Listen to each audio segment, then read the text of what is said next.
स्वरूप के ज्ञान माधुर्य को जगाने का उत्सव। होली का त्योहार छोटेपन बड़ेपन की ग्रंथियों को हटाकर छोटे और बड़े की गहराई में जो सत चित आनंद स्वरूप है, उसके उल्लास को, ज्ञान को, माधुर्य को जगाने का उत्सव है। यह उत्सव मानवीय संकीर्णताओं और मानवीय अहम को घुल जाने का सुंदर अवसर प्रदान करता है। फाल्गुन की पूर्णिमा परमात्मा में विश्रांति वाले प्रहलाद की विजय का दिवस है, जिसको संपदा और ऐहिक भोग के सिवाय कुछ भी सार और सत्य ना सूझे, देह और भोग ही सत्य दिखे, उसका नाम है हिरण्यकशिपु। तथा देह व भोग मिथ्या हैं, उनको निहारने जानने वाला परमात्मा सत्य है।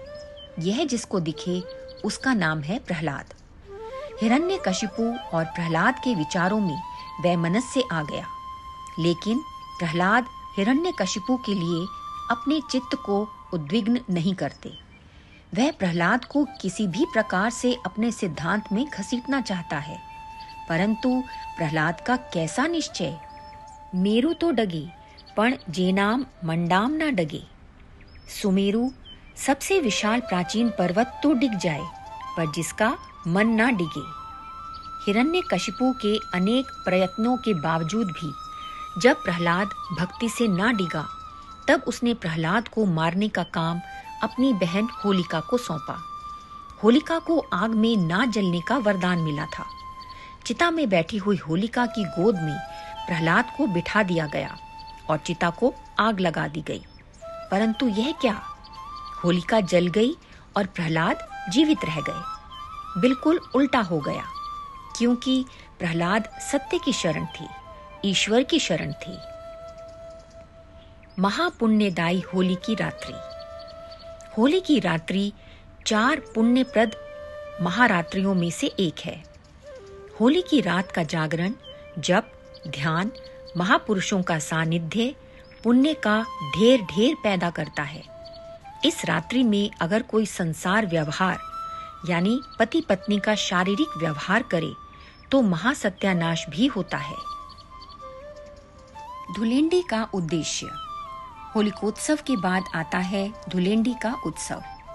यह उत्सव बहुआयामी है। न जाने किस किस ढंग से जीव को अपनी सच्चाई की तरफ, स्वास्थ्य की तरफ और सामाजिक मेलजोल की तरफ उत्साहित कर देता है। मन मुटाव जो हो गया सो हो गया भाई, अब भूल जाओ, आज तो होली है। अब 6 व्यक्तियों के बीच में आपका प्रतिद्वंदी भी है, तो क्या आप 6 को अलग करके रंग छिड़कोगे कि 7वें पर भी छिड़क दोगे? और उस पर छिड़क दोगे तो वह चुप रहेगा क्या? वह भी हंस पड़ेगा। उसके अहम का गुब्बारा फूटने की संभावनाएं हैं। राग द्वेष और जगत की तुच्छता को महत्व देते हैं, तभी मल आता है कि मेरी दुकान, मेरा मकान, मेरी इज्जत। अतः अपने चित्त में राग या द्वेष को स्थान देकर अपना चित्त मलिन ना करें।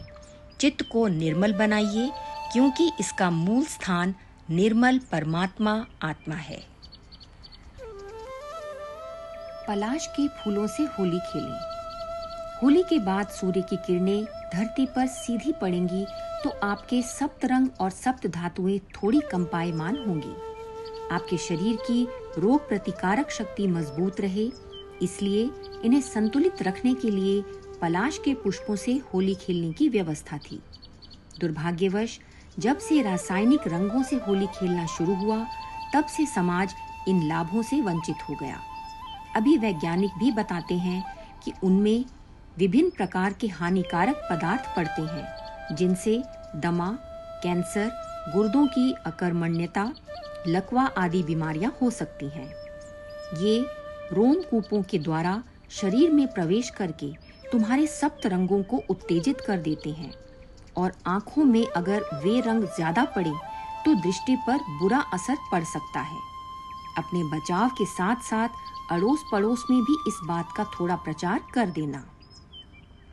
पलाश के रंग से अगर आप होली खेलते हैं तो क्षमा व गंभीरता का सद्गुण बढ़ेगा, उत्पादन शक्ति का सामर्थ्य बढ़ेगा, स्थिरता बढ़ेगी, वैभव बढ़ेगा, मजबूती और संजीदगी का आपका स्वभाव बढ़ेगा। रक्त वह संस्थान और मस्तिष्क की दुर्बलता दूर होगी।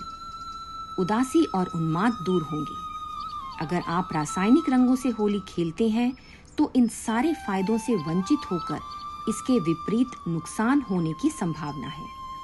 विदेशों में ऐसे सत्संग नहीं मिलते और लोग ऐसे वैसे लाल रंग के उत्तेजक कपड़े पहनते हैं या उत्तेजक दृश्य देखते हैं तो वे बेचारे हिंदुस्तानियों से ज्यादा बीमार, ज्यादा असहिष्णु होकर ज्यादा आत्महत्याएं करके दुख के भागी बनते हैं।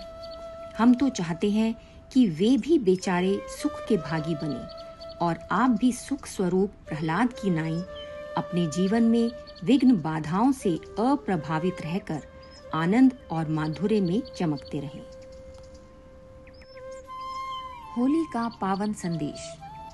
स्थूल होली तो ठीक है, लेकिन मानसिक होली भी मनानी चाहिए। भावना करनी चाहिए कि मैंने सद्गुरुदेव को अपना रंग लगा दिया और सद्गुरुदेव ने हमको अपना रंग लगाया।